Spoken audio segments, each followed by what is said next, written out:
सीवान में इमारत-ए शरिया के द्वारा एक बहुत बड़े प्रोग्राम का आयोजन किया गया। इमारत-ए शरिया का प्रतिनिधि सम्मेलन शहर के तुलसी वाटिका के परिसर में आयोजित किया गया, जिसमें बिहार के अलावा झारखंड और उड़ीसा के मुस्लिम धर्मगुरु और मुस्लिम विद्वानों ने शिरकत की। इस कार्यक्रम में अमीर शरिया मौलाना सैयद अहमद वली फैसल रहमानी साहब और इमारत-ए शरिया के मुख्य जिम्मेदार शामिल हुए। आयोजित एक दिवसीय कार्यक्रम में सिवान, छपरा और गोपालगंज से आए काफ़ी तादाद में मुस्लिम समुदाय के लोगों ने हिस्सा लिया। मुस्लिम धर्मगुरु और विद्वानों ने बताया कि इस कार्यक्रम का उद्देश्य सूद का लेन देन, नशाखोरी, दहेज, शिक्षा और सामाजिक कुरीतियों को लेकर जागरूक करना है। इमारत-ए शरिया मुसलमानों को कलमे की बुनियाद पर और शरीयत के तहत संगठित और अनुशासित करने के उद्देश्य से काम कर रहा है। ये संगठन मुसलमानों को एकजुट करने के लिए कार्य कर रहा है। समाज में ऐसा माहौल कायम करना है जिससे लोगों का ध्यान धर्म की ओर केंद्रित हो और मुसलमानों को पारिवारिक हकों व सामाजिक कर्तव्यों की जानकारी देना और धर्म का रास्ता अपनाने के लिए प्रोत्साहित हो। संगठन के माध्यम से आधुनिक शिक्षा से वंचित रहने वाले मुस्लिम लोगों को शिक्षा के लिए कार्य किए जा रहे हैं। बिस्मिल्लाहिर्रहमानिर्रहीम। इमारत शरिया अपने हर डिस्ट्रिक्ट और ब्लॉक गाँव के लेवल पर जो नुमाइंदे होते हैं उनको जमा करती रहती है और उनसे बातचीत करती रहती है ताकि मुल्क के हालात से उनको बाखबर कराया जाए, माशरे के हालात से बाखबर कराया जाए, तालीमी बेदारी फैलाई जाए और माशरे में जो ख़राबी हैं उसको दूर किया जाए। ये इजलास इसीलिए बुलाया गया था। जी हज़रत, अभी जिस तरीके से वक्फ संशोधन बिल को लेकर के मामला चल रहा है, क्या चूँकि जिस तरीके से बिहार गवर्नमेंट हालांकि इसके ऊपर कह रही है कि अभी मतलब इसको जेपीसी के हवाले किया गया है, लेकिन अभी मामला चूँकि पॉलिटिकल होता जा रहा है, आगे क्या आप लोगों का उसमें कदम होगा इसको लेकर के? उसमें असल में इस बिल जो है इसकी दो बैसाखियाँ हैं। एक बैसाखी जेडीयू है, दूसरी टीडीपी है।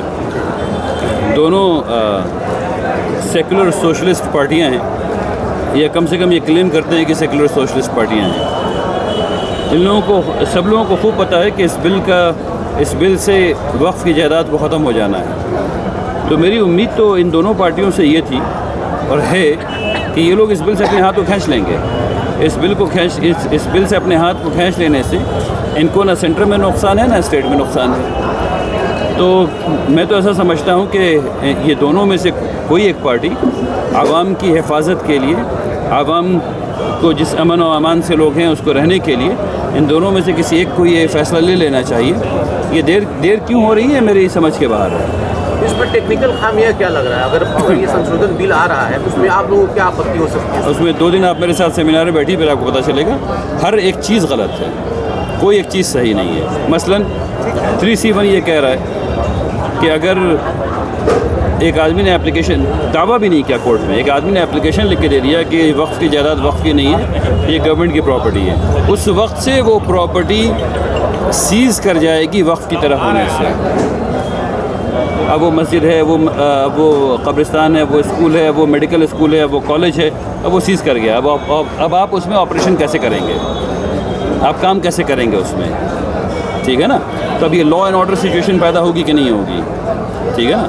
मसलन ये कि आपने ये कह दिया कि 1963 का जो स्टैट्यूट्स ऑफ लिमिटेशन है वो ख़त्म हो जाएगा, तो हर वो आदमी जो 12 साल से ज़मीन को कब्ज़ा करके बैठा हुआ है वक्फ की, वो तो अचानक मालिक हो गया उस ज़मीन का।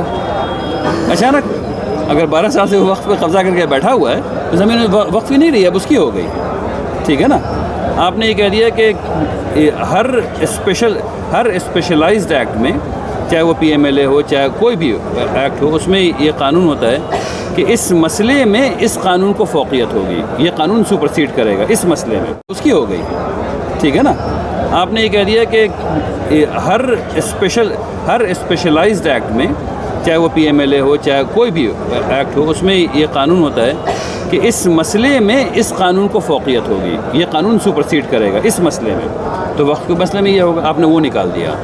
तो अब जब ये मसला कोर्ट में जाएगा तो वक्फ की तरह ट्रीट होगा या नॉर्मल ज़मीन की तरह ट्रीट होगा, और दोनों लड़ाइयाँ होंगी। तो पूरा कानून एक हौच पौच है जो कुछ समझ में नहीं आ रहा है कि किसने लिखा, क्यों लिखा, मकसद क्या था। मकसद से बात ये समझ में आई कि आप सफ़ा नंबर 15, आप सब लोगों को दावत देता हूँ, पढ़ लीजिए, आप सब लोग प्रेस के लोग हैं, पढ़िए सफ़ा नंबर 15 जो उसमें स्टेटमेंट ऑफ ऑब्जेक्ट्स लिखे हुए हैं। अगर किसी को समझ में आ जाए तो मुझे आके पढ़ाइए, मुझे समझ में नहीं आ सका। ठीक है ना? जी।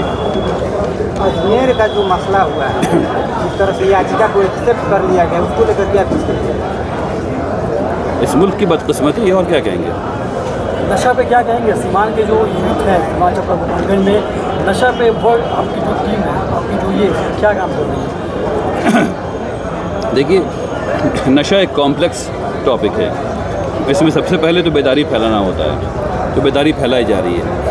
उसके बाद नशा जो है वो सिर्फ कहने से नहीं छूटता, माहौल बनाना पड़ता है। जो आदमी उस नशे में लग गया है उसके माहौल को तब्दील करना पड़ता है अगर कामयाबी हासिल हो तो। ये काम अब यहाँ पर काम सरकारों का है कि सरकारें जो हैं वो रिहेबिलिटेशन सेंटर्स कायम कर रही हैं, और उस तरह के कायम कर रही हैं जिसमें नशा छूट जाए, या नहीं कायम कर रही हैं। तो हुकूमत को ये चाहिए कि वो ऐसे सेंटर्स कायम करे ताकि नशे में जो लोग हैं वो वहाँ जा सकें, उनका नशा छूट सके।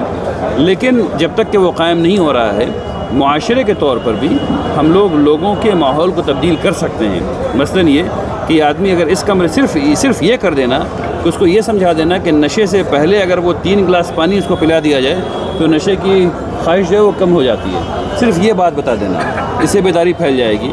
और उसके अगर माँ बाप भाई बहन उसको 3 गिलास पानी पिला दें तो ऐसे ही हो जाएगा। या उसको कमरे से बाहर ना निकलने दें, ठीक, सिर्फ उस वक्त 15 मिनट के लिए, सिर्फ 15 मिनट के लिए, तो उसके नशे की आदत जो है वो कम होते होते ख़त्म की जा सकती है। बहुत सी ढेर सारी चीज़ें हैं, मैं इसका एक्सपर्ट नहीं हूँ, लेकिन हम लोग कोशिश कर रहे हैं कि इस किस्म का माहौल पैदा करें कि नशाखोरी जो है वो कम से कम हो जाए। हज़रत, एक चीज़ है कि मुसलमान जो है फ़िरक़ों में, मसलों में, ज़ात पात में बटे हुए हैं। हाँ। अभी बहुत बुरा दौर चल रहा है। ऐसे में क्या मुसलमान एक प्लेटफॉर्म पे आ पाएंगे अपने वक्त के या बाकी मदारिस मसाजिद के हिफाजत के लिए? तो हम लोग ये बात खूब चीख कर कहते हैं कि मुसलमान बटे हुए हैं। पिछले 2 साल में आप लोगों ने मुसलमान को बटा हुआ देखा? वक्फ की अभी कॉन्फ्रेंस जो पटना में हुई थी उसमें शिया और सुन्नी और इन दोनों के बीच में जितनी जमात हैं सब वहाँ मौजूद थी या नहीं मौजूद थी? आप लोग इस बात को कही कि मुसलमान इत्तेहाद में हैं। कहाँ बटे हुए हैं? अभी यहाँ पे आपको